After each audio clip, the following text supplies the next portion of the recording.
ഗത്സമേനിൽ പ്രാർത്ഥിച്ചവൻ കൂടെയുണ്ട്.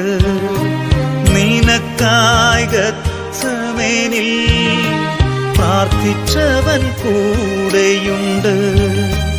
ദൈവത്തിൻ്റെ കുഞ്ഞല്ലേ നീ, സങ്കടത്താൽ വാടിയിടല്ലേ. സഹനങ്ങൾ കൃപകളാക്കാൻ യേശുവിൻ്റെ ക്രൂശിൽ നൽകൂ. ദൈവത്തിൻ്റെ കുഞ്ഞല്ലേ